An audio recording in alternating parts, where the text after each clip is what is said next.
chúng mình lại gặp lại nhau. Thông tin kênh của mình và thời gian chọn tụ mình luôn để ở phần mô tả. Mọi người vào đấy xem nhé. Nếu bạn nào chưa đăng ký kênh thì nhớ đăng ký kênh của mình. Ở đây mình chủ yếu có những trải bài tình yêu dành cho các bạn. Trải bài ngày hôm nay dành cho các bạn mà đang có một câu hỏi ngay tại thời điểm này là người ấy đang cảm thấy như thế nào.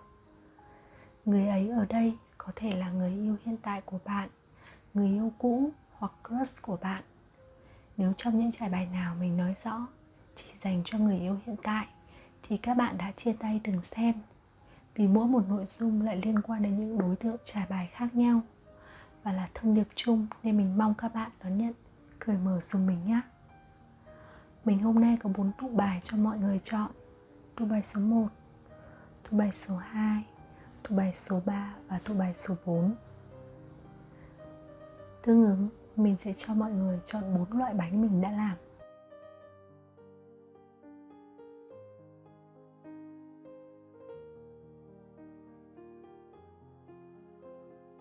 Mọi người chọn tụ đi.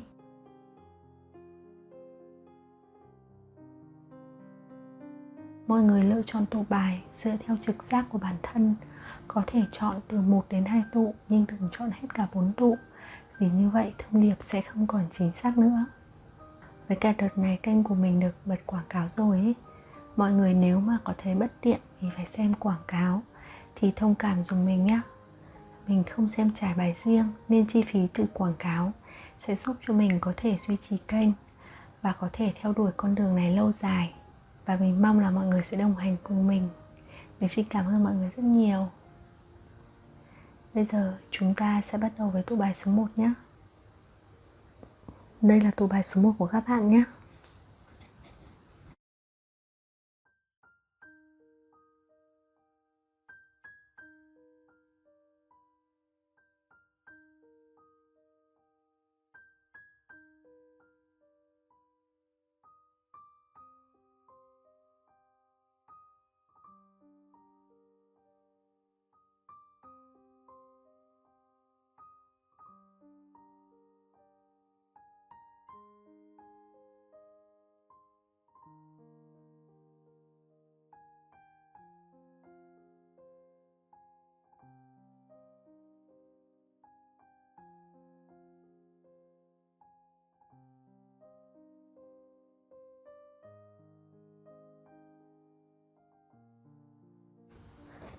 Chào các bạn ở tụ bài số 1.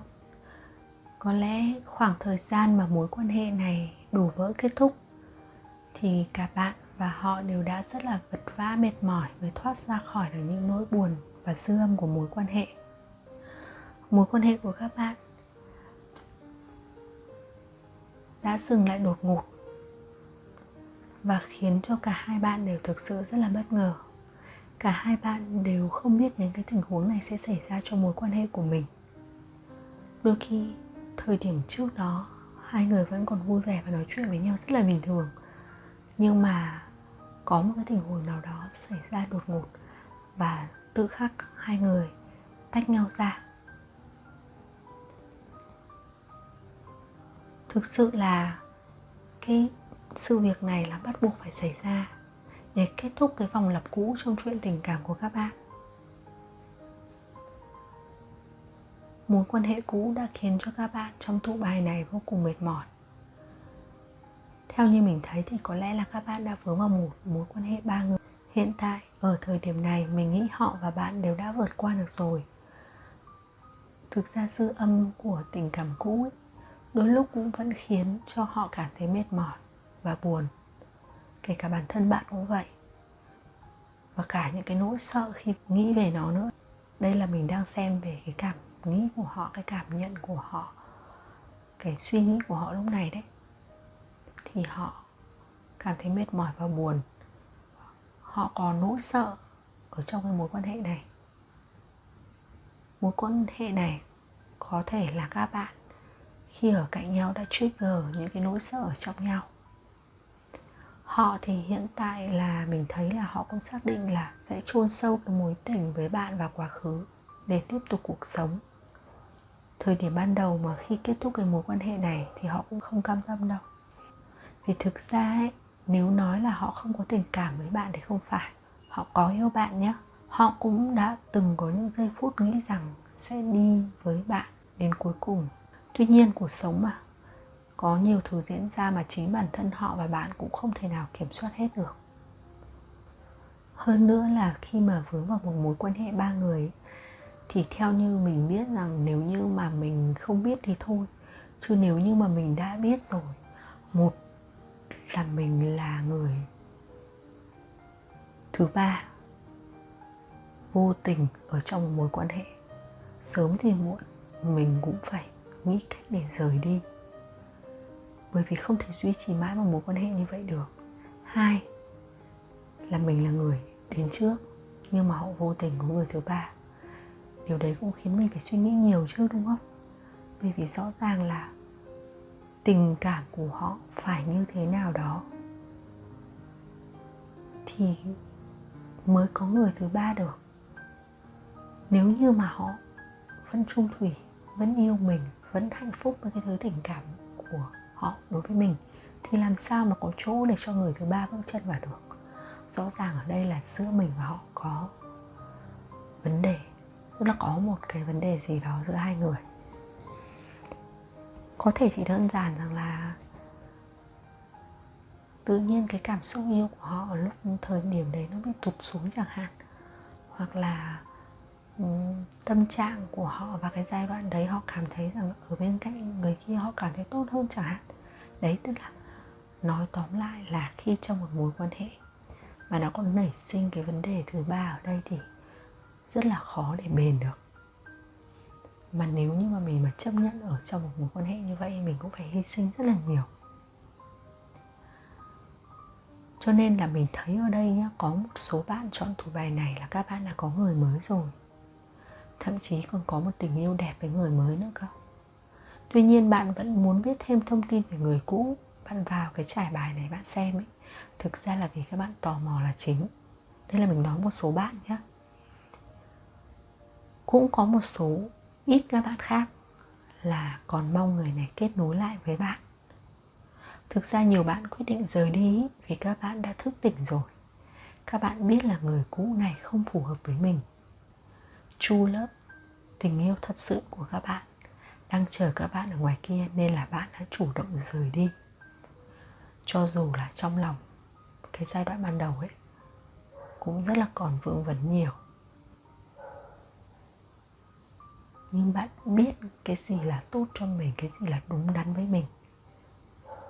Bạn hiểu giá trị bản thân của bạn, cho nên là bạn quyết định là rời xa người này. Còn một số ít các bạn trong tụ bài này vẫn vương vấn với người cũ ấy, tại vì là các bạn vẫn còn một chút gì đó cố nhắm mắt cho qua tất cả, vẫn cố nghĩ là mọi chuyện theo tình huống tích cực và mong người kia quay trở về. Thực ra ấy mà, mọi người là người quyết định chính cái số phận của mình. Các bạn muốn quay về bên họ, điều đấy không khó, với điều kiện là họ chưa có người khác nhé. Thì các bạn dùng luật hấp dẫn đi. Nhưng mà mình rất là sợ là khi các bạn đang ở trong một cái mối quan hệ như vậy, các bạn chấm dứt và các bạn lại quay lại, thì các bạn sẽ phải chấp nhận một cái sự thật, đó là họ sẽ luôn có một cái quan niệm rằng là mình gần họ và họ ở một cái thể trên mình. Bước vào quay lại với một mối quan hệ như vậy thì các bạn chịu thiệt thòi rất là nhiều. Còn chưa nói đến việc là nếu đây là đúng là mối quan hệ ba người thì các bạn còn mệt mỏi nữa, đúng không nào? Đấy, cho nên là cái vòng lặp này cần phải kết thúc. Và mình nghĩ rằng là nếu như bạn nào thoát ra khỏi được cái mối quan hệ này rồi thì mình chúc mừng các bạn. Còn nếu như bạn nào mà đúng ở trong cái hoàn cảnh này mà các bạn vẫn còn đang khó để dứt ra được ấy, thì các bạn cần phải cố gắng nhiều hơn, nghe thêm những cái trải bài về mối quan hệ ba người. Các bạn có thể xem thêm các trải bài khác trên kênh của mình để có thêm nhiều góc nhìn khác nhau về tình huống của bạn. Biết đâu là sẽ có một thông tin hữu ích nào đó dành cho bạn. Chứ như nội dung trên trải bài thì mình thấy tốt nhất cho hoàn cảnh của các bạn đó là các bạn hãy nên rời đi. Nhiều bạn trong tụ bài này quyết định rời đi vì các bạn biết giá trị của bản thân mình. Các bạn biết yêu thương và trân trọng chính mình. Các bạn biết bạn xứng đáng với những điều tốt đẹp hơn. Mối quan hệ cũ thì bạn đã ghi sâu chôn chặt ở trong lòng rồi.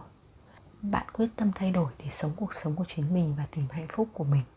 Bạn không còn một chút suy nghĩ mảy may rằng là sẽ quay lại với người cũ nữa, cho dù người cũ có làm bất cứ điều gì. Vào cái thời điểm này thì bạn cũng không cho họ cơ hội đấy đâu. Đó, mình nhìn thấy ở trên trải bài này là có những bạn rất là quyết tâm như vậy.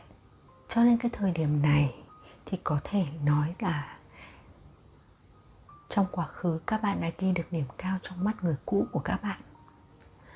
Bạn rất hấp dẫn và thu hút họ. Ở bạn có sự tự tin, tinh tế và biết cách cư xử. Người đó còn nghĩ rằng các bạn rất biết điểm mạnh của mình để mà tận dụng điều đó trong cuộc sống của chính bạn. Trong suy nghĩ của họ thì không có họ, bạn cũng sẽ có người khác.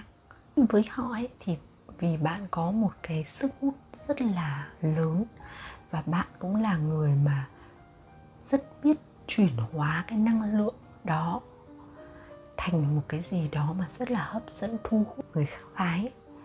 Thế cho nên là họ nghĩ rằng là nếu như mà bạn muốn tiến đến một mối quan hệ nào đó thì điều đó không khó khăn đối với bạn. Họ thì rất là trân trọng những cái gì đã xảy ra giữa hai người, và trong suy nghĩ của họ ở tại thời điểm này ấy, thì họ nghĩ là bạn đang hạnh phúc trong một mối quan hệ mới. Nếu như hỏi rằng là họ có muốn quay lại với cái mối quan hệ này hay không, thế thì mình cũng có thể nói được rằng là họ có tình cảm với bạn, họ có yêu bạn đấy, nhưng mà họ vẫn có những nỗi sợ đi kèm nữa. Đấy, yêu thì vẫn yêu nhá, tình cảm vẫn có, nhưng có những cái nỗi sợ. Bởi vì như lúc nãy mình nói rồi đấy, có thể là khi ở hai người cạnh nhau thì bạn đã trigger những cái nỗi sợ ở trong lòng của họ. Ở cái thời điểm này các bạn đã rời xa được nhau rồi. Họ trân trọng những cái gì đã qua giữa hai người. Họ có nuối tiếc, có trân trọng nhá, để hiểu hơn về người cũ và những cái trải bài mà mang tính chất là những cái mối quan hệ cũ thì mọi người có thể xem thêm ở trên kênh của mình. Chủ đề này thì mình thấy cũng nhiều bạn quan tâm lắm. Ở đây thì mình thấy có cung đất này, market cư mưu xử nữ, cung nước, song ngư cơ giải bọ cạp. Số thì mình thấy có số 3 này, số 2 này, số 7, số 8, số 11, số 16 và số 25. Mình xin phép được dừng tụ một tại đây. Cảm ơn các bạn rất nhiều vì đã lắng nghe. Mọi người nhớ like, comment và chia sẻ kênh của mình để nhiều người biết đến kênh của mình hơn nhé. Mình cảm ơn mọi người rất nhiều. Tạm biệt và hẹn gặp mọi người ở trải bài lần sau.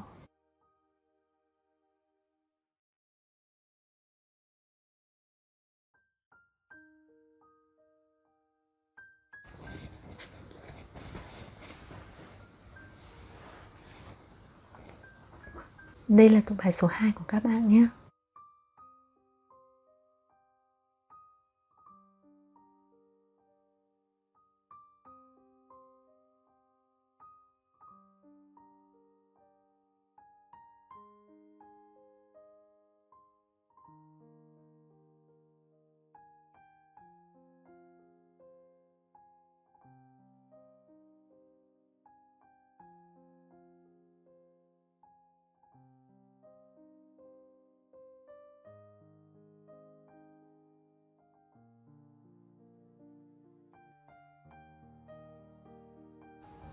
Chào các bạn ở tụ bài số 2.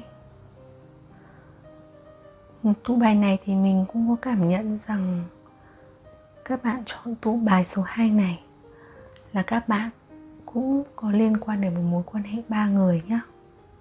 Giống như tụ bài số 1.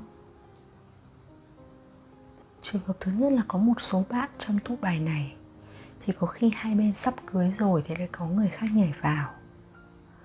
Một số bạn thì lại vô tình trở thành người thứ ba mà không biết. Trong một số trường hợp thì họ ở đây mới chính là người thứ ba nhé. Các bạn xem mình ở trường hợp nào thì các bạn đón nhận thông điệp dùng mình và đổi chiều năng lượng dùng mình nhé. Vì tụ bài này là tụ bài chung nên là không chính xác hoàn toàn được, bởi vì một trải bài hiện lên rất là nhiều tình huống mọi người ạ. Nội dung của trải bài ngày hôm nay là họ đang cảm thấy như thế nào thì mình sẽ trả lời cho các bạn dựa theo cái câu hỏi nội dung của trải bài nhé. Theo như trải bài của tụ 2 ấy, thì mình thấy rằng là họ đang cảm thấy rất là thất vọng và bế tắc. Họ có cảm giác là giống như việc là đã phải đấu tranh rất là nhiều ấy, nhưng mà vẫn thua cuộc, và phải chấp nhận cái việc là nhìn bạn sánh đôi với một người khác. Ở cái trường hợp này là mình đang nói là họ giống như là người thứ ba ấy, đó. Hoặc là nếu là bạn ấy, thì bạn đổi chiều năng lượng cho mình. Họ nuối tiếc cái tình cảm này. Đối với họ, bạn là cả thế giới, hoặc đã từng là cả thế giới của họ. Một trong hai người khi đứng trong mối quan hệ ba người ấy, đã mất một khoảng thời gian để phân vân, chọn lựa là xem sẽ tiến đến với người nào.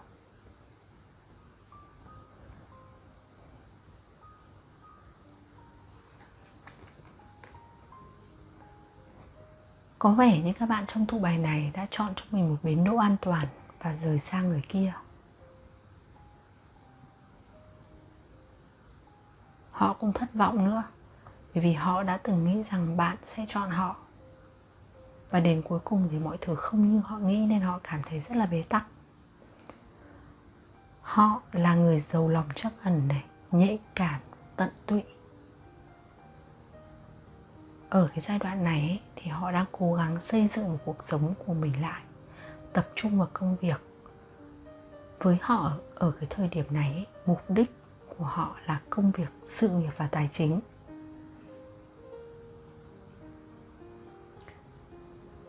Tóm lại, cái tụ bài này ấy, cho mình thấy một cái hoàn cảnh. Một là hai anh với một cô, hoặc là một anh với hai cô. Và một trong hai cái sự lựa chọn ấy luôn có một người là có điều kiện an toàn hơn nên được chọn. Và người không được chọn, bất kể là người đến trước hay đến sau, thì cũng vì không điều kiện bằng người kia nên là không được chọn. Có thể cái người được chọn ấy có điều kiện tài chính tốt hơn, còn cái người còn lại, cái người mà không được chọn ấy, thì có khi là chỉ tốt tính thôi, lương thiện thôi chẳng hạn, nhưng mà điều kiện vật chất các thứ thì lại không bằng. Nói chung ấy, thì mình cảm nhận là cái người này ấy, rất là tiếc. Nhưng mà nói gì thì nói, ở hiện tại ấy, họ thấy ổn với cái quyết định của mình. Đấy, cái người mà đã quyết định đến với một cái người mà có điều kiện hơn ấy, thì họ đang cảm thấy ổn với cái quyết định của mình, mặc dù là vẫn có nuối tiếc cái người thứ ba mà họ đã không chọn ấy. Đấy. Lời khuyên cho cái người mà cuối cùng không được chọn trong mối quan hệ này: nếu bạn là cái người mà không được họ chọn trong mối quan hệ, thì mình cũng có đôi lời muốn nói với các bạn.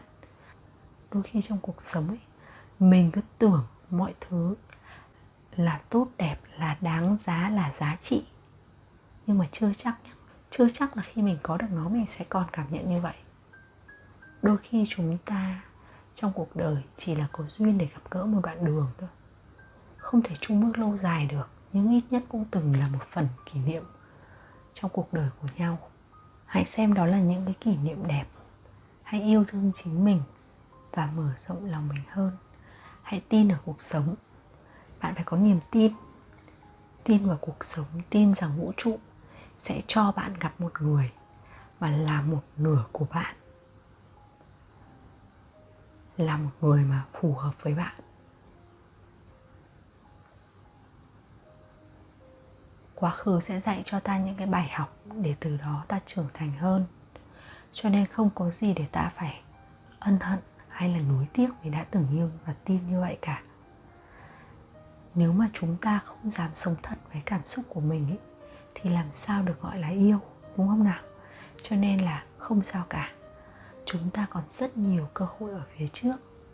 Chỉ cần là chúng ta tin và chờ đợi, học được bài học từ quá khứ, từ những cái chuyện tình cảm đổ vỡ như thế này, từ những cái tổn thương này, thì chúng ta thay đổi. Mình tin rằng là các bạn đều sẽ có những cái điều tốt đẹp chờ đợi ở tương lai. Khi một cánh cửa này đóng lại, sẽ có một cánh cửa khác mở ra. Bạn hãy tin như vậy. Không có một cái điều gì mà là chặn đứng toàn bộ, không cho bạn một lối thoát nào hết. Bạn phải có niềm tin, rồi bạn sẽ thấy là mọi điều là trong tương lai là mọi thứ nó sẽ thay đổi. Những cái khó khăn, những cái mất mát, những cái thiệt thòi, những cái tổn thương và nỗi đau, rồi nó cũng sẽ qua. Thời gian sẽ chữa lành cho tất cả. Và bạn sẽ gặp được một người phù hợp với bạn, yêu thương bạn, trân trọng bạn, và sẽ dành cho bạn những cái điều tuyệt vời. Ở đây mình thấy có cung đất, ma kết, kim ngưu, sử nữ, cung lửa, bạch dương, nhân mã, sư tử, cung nước, song ngư, cự giải, bọ cạp. Số thì mình thấy có số 3, số 16, số 2, số 8, số 7 và số 20 nhé. Mình xin phép được dừng tụng bài tại đây. Mình cảm ơn các bạn rất nhiều vì đã lắng nghe. Có gì mọi người nhớ like, comment và chia sẻ kênh của mình để nhiều người biết đến kênh của mình hơn nhé. Mình cảm ơn rất nhiều và hẹn gặp mọi người ở trải bài lần sau. Tạm biệt.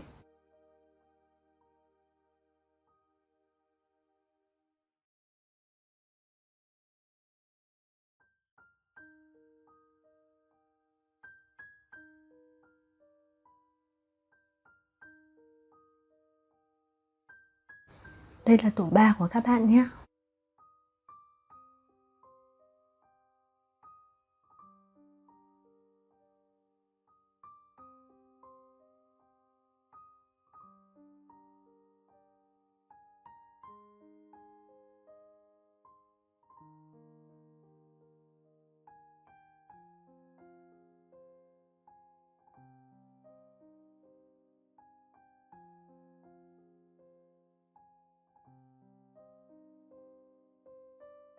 Chào các bạn ở tụ bài số 3.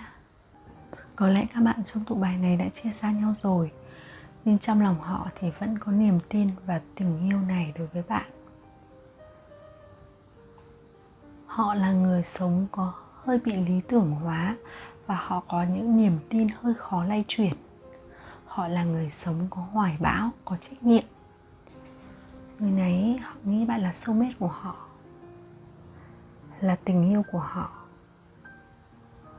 Thời điểm này có xa cách nhau, có giận hờn nhau, có chia tay nhau cũng chỉ là để mỗi người cố gắng hoàn thành cái phần việc của mình thôi.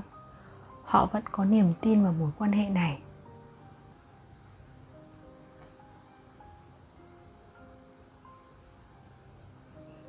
Họ là người thích làm việc độc lập, thích không gian riêng tư. Có thể bạn hoặc họ là người mà có trực giác rất là tốt. Tuy nhiên, bạn với họ đều dành rất nhiều tình cảm cho nhau nhé. Mối quan hệ này mình thấy là ở giữa hai bạn cũng cân bằng, cho và nhận cân bằng. Cuộc sống của họ tại thời điểm này cũng rất là mệt mỏi. Họ cũng nghĩ nhiều đến mối quan hệ của các bạn đấy. Nhưng mà tại cái thời điểm này thì họ không lựa chọn tình cảm là mối quan tâm hàng đầu của họ đâu. Không phải là vì họ không yêu bạn, mà đơn giản là họ thấy là hiện giờ họ cần quan tâm đến tài chính và sự nghiệp hơn. Tình cảm của họ đối với bạn có mà. Nhưng mà họ đang có những cái khó khăn ở trong công việc, trong sự nghiệp tài chính của mình. Cho nên là họ cần phải tập trung vào công việc vào giai đoạn này đã.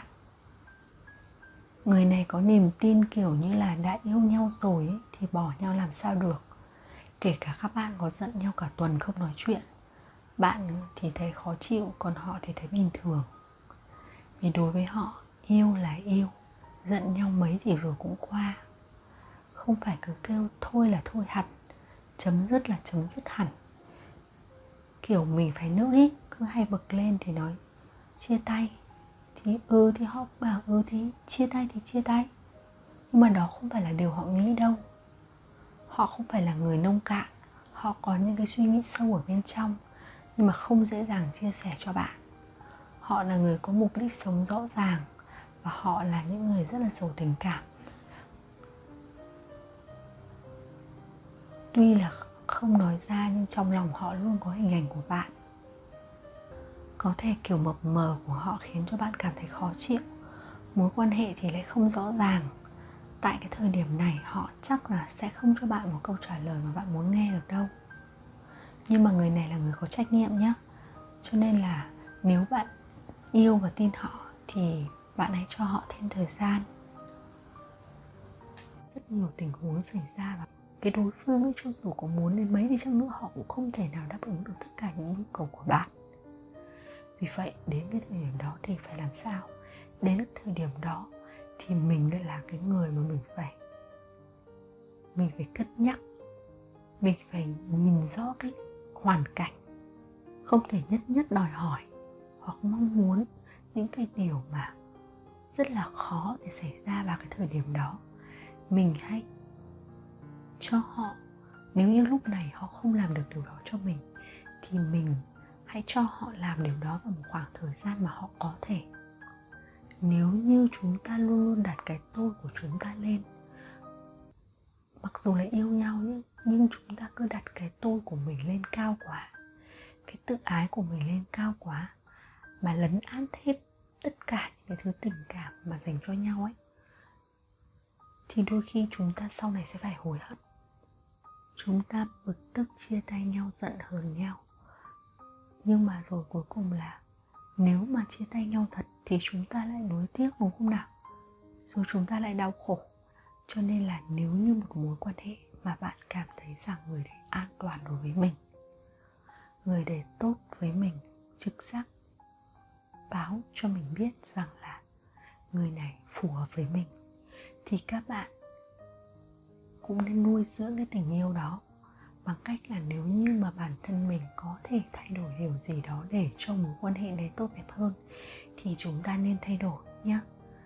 Tất nhiên là chúng ta phải yêu bản thân mình trước tiên, nhưng mà không phải là bằng cách yêu bản thân mình và đòi hỏi ở người khác những cái điều mà người ta khó để có thể làm cho mình được. Thì điều đấy là mình không nên, đúng không nào? Mọi tình huống, mọi hoàn cảnh chúng ta nên cân nhắc và suy xét làm sao để cho cân bằng, để cho hợp lý, thì mối quan hệ để nó mới lâu bền được, đúng không nào? Tụ bài này là tụ bài chung, vì vậy không hẳn mọi tình huống trong trải bài là hoàn toàn phù hợp với hoàn cảnh của các bạn. Nhưng về khía cạnh tình cảm thì trải bài cũng cho mình thấy rằng mặc dù là có nhiều sự lựa chọn vây quanh, nhưng đối với họ, nếu bạn đã là người mà họ yêu, chắc chắn bạn không cần phải lo lắng là họ sẽ thôi không còn yêu bạn nữa. Mình cảm nhận là các bạn gái trong trải bài, các bạn cũng có một cái kiểu yêu ấy rất là bất chấp. Các bạn yêu thì các bạn rất là yêu nhá, nhưng một khi mà các bạn đã quyết thôi là một đi không trở lại luôn. Mình chỉ sợ là cái người muốn dừng lại trong cái mối quan hệ này là bạn chứ không phải là họ. Mọi người xem tình huống trong trải bài, nếu thấy cần thiết thì đổi chiều năng lượng dùng mình nhé. Nếu xem thêm về cái mối quan hệ này thì có lẽ là chúng ta cần phải theo dõi thêm các trải bài khác nữa để có cái nhìn tổng quát cho tình huống của mình. Ở trên kênh của mình cũng có các cái trải bài mà liên quan đến cái nội dung này thì các bạn có thể xem thêm nhé. Đôi khi có những cái trải bài mà các bạn xem rồi, nhưng một thời gian sau các bạn quay lại chọn tụ bài, chưa chắc các bạn đã chọn tụ bài lần trước. Các bạn chọn bởi vì là năng lượng các bạn khi đó đã thay đổi rồi. Vì vậy chúng ta hoàn toàn có thể nghe lại những tụ bài cũ nếu như chúng ta muốn. Ở đây mình thấy có cung nước, song ngư, cự giải, bọ cạp. Đặc biệt là song ngư, nhân mã, xử nữ. Bộ bài này có 4 lá ẩn chính nhé. Tức là cái mối quan hệ này rất có ý nghĩa trong cuộc đời của bạn. Ở đây nhá, mình thấy có số 14 này, 18 này, số 2, số 9, số 10, số 3, số 41, số 5. Nếu như các bạn quan tâm đến những trải bài khác của mình thì có thể xem ở trên kênh của mình nhé. Mình xin phép dừng tụ 3 tại đây. Cảm ơn mọi người rất nhiều vì đã lắng nghe. Nhớ like, comment và chia sẻ kênh của mình để cho mọi người biết đến kênh của mình nhiều hơn nhé. Hẹn gặp mọi người ở trải bài lần sau. Tạm biệt và chúc mọi người thật nhiều may mắn.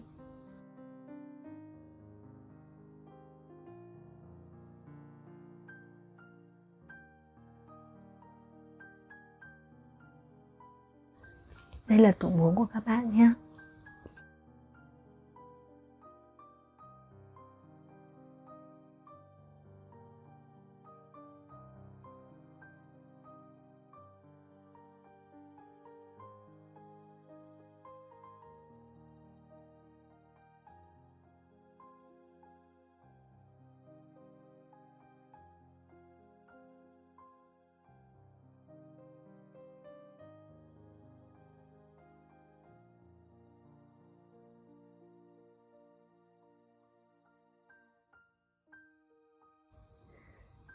Chào các bạn ở tụ bài số 4.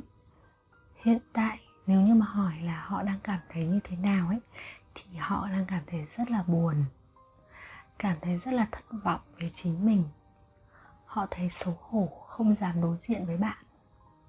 Dường như là họ đã làm một điều gì đó có lỗi với bạn và bạn đã không tha thứ cho họ. Cũng có thể một số bạn trong này rơi vào mối quan hệ 3 người. Có thể các bạn tụ này còn có xu hướng là muốn chọn tụ 1 hoặc là tụ 2 đấy. Nếu như mà các bạn chọn hai tụ đó thì các bạn cũng nên nghe thêm nhé. Tại thời điểm hiện tại này thì họ nghĩ nhiều về bạn. Họ luôn hình dung và hồi tưởng lại những gì mà hai người đã cùng nhau trải qua trong quá khứ. Mối quan hệ này hai người cũng dành cho nhau rất là nhiều tình cảm, nhiều đam mê. Cái người này ấy thì là một cái mẫu người mà ít nói này, trầm tính nhưng mà là khá bảo thủ và cứng nhắc. Mối quan hệ này bạn cũng đã trông đợi rất là nhiều. Bạn đã từng là muốn kết hôn cùng với họ, lập gia đình. Và ở đây có rất là nhiều lá nói về điều mà các bạn đã từng mong đợi này. Ở đây mình thấy có lá 10 tiền, lá 4 gậy, là The Lovers. Và thực ra ấy thì không chỉ có một mình bạn đâu, họ cũng đã từng có những cái suy nghĩ như vậy. Mối quan hệ này không kết nối lại cũng một phần như mình thấy ở đây là ở phía các bạn không cho cái người này cơ hội được quay lại với các bạn. Thực ra là người này làm sai, nhưng mà một số bạn trong tụ bài này vẫn cho cái người này được cơ hội làm lại. Nhưng một số khác thì mình thấy là không. Những bạn mà quyết định là chấm dứt, rời đi thì họ chỉ biết là trách chính mình thôi và tự chịu đựng nỗi đau giằng xé đấy bên trong tâm hồn của họ. Thực ra là họ hiểu, họ biết rằng bạn xứng đáng được nhận những cái điều tốt đẹp hơn.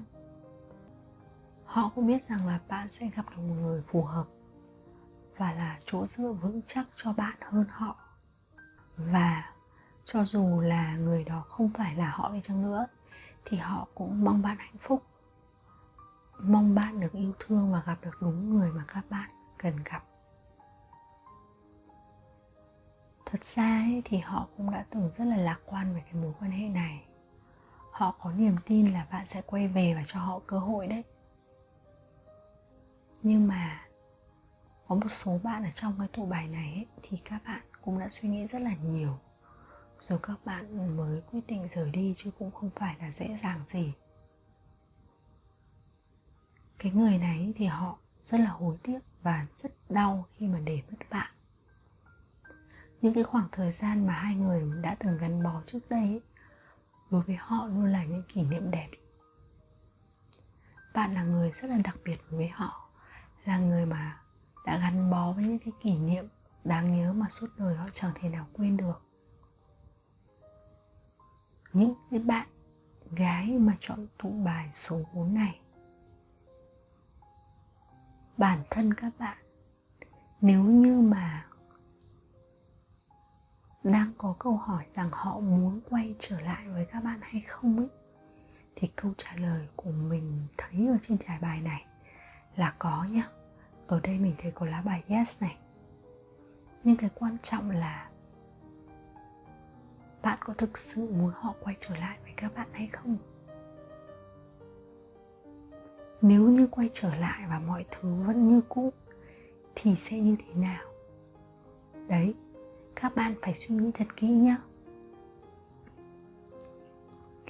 Đừng để mình rơi vào cái trạng thái buồn như cái thời điểm trước nữa. Lạc quan trong cuộc sống là tốt, nhìn theo hướng tích cực là tốt. Tuy nhiên là trong mọi hoàn cảnh, chúng ta cũng luôn luôn phải nhìn nhận ở nhiều góc của một vấn đề.